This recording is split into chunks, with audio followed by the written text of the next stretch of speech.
ये कहानी है तांत्रिक और बारिश की।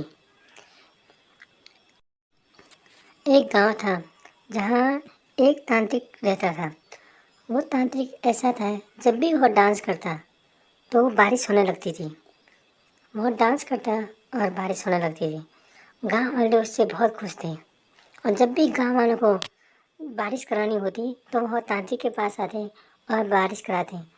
गांव वाले तांत्रिक के पास आते और तांत्रिक डांस करता है, उसके बाद बारिश होने लगती है। ये सिलसिला चलते रहा और तांत्रिक गांव में लोगों को मदद करते रहा। ये बात शहर में रहने वाले कुछ लोगों को पता लगा और वो गांव की ओर आने लगे।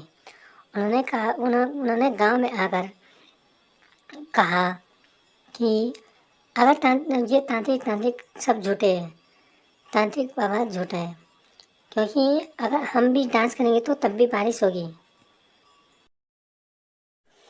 अब वो गांव में आकर तांत्रिक बाबा से कहते हैं कि अगर हम डांस करेंगे तो तब भी बारिश होगी। तांत्रिक बाबा, ये सब आप झूठ बोल रहे थे। तांत्रिक बाबा कहते हैं ठीक है, हम चैलेंज स्वीकार करते हैं। तब अब वो दोनों डांस शुरू करने लगते हैं। कौन जो शहर से आते हैं, अब वो दोनों डांस करने लगते हैं गाँव वालों के सामने। अब उनका चैलेंज गाँव वाले भी देख रहे होते हैं तो वो दोनों डांस करने लगते हैं। उनको 2-3 घंटे से ज़्यादा हो जाता है लेकिन उन दोनों से पहले एक थकता है, फिर दूसरा थक जाता है और थकने के बाद बारिश नहीं होती है। अब वो अभी अभी तो वो डांस कर रहे हैं और अब वो थक जाते हैं। अब बारिश नहीं होती है तो अब वो तांत्रिक बाबा से कहते हैं कि तांत्रिक बाबा आप करो डांस। तांत्रिक बाबा भी लगे रहते हैं और तांत्रिक बाबा 5-6 घंटे से लगे रहते हैं, वो थकते नहीं हैं। और तब उसके बाद बारिश होने लगती है। जैसे ही बारिश होती है वो दोनों आश्चर्यचकित हो जाते हैं और तांत्रिक बाबा बारिश को निकाल देते हैं। तो तब वो दोनों पूछते हैं कि बाबा जी हमें माफ़ कर दो, हमसे गलती हो गई।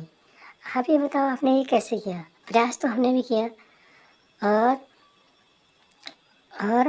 हमने भी प्रयास नहीं किया, मतलब जब तक हम थके नहीं हमने भी प्रयास किया। तब तांत्रिक बाबा कहते हैं कि बेटा बात ये नहीं है कि हमने प्रयास कितना किया। मैंने तो अपने मन में ये सोचा था कि जब तक बारिश ना हो जाए तब तक मैं प्रयास करते रहूँगा। तब तक चाहे मुझे कितना भी देर क्यों ना लग जाए, लेकिन मैं प्रयास करने से पीछे नहीं हटूँगा और न थकूँगा। दोस्तों, इस कहानी से हमें सीख मिलती है कि हमें अपनी मेहनत पर पूरा विश्वास रखना चाहिए और तब तक मेहनत करते रहना चाहिए जब तक हम सफल ना हो जाए। धन्यवाद। Thanks for watching.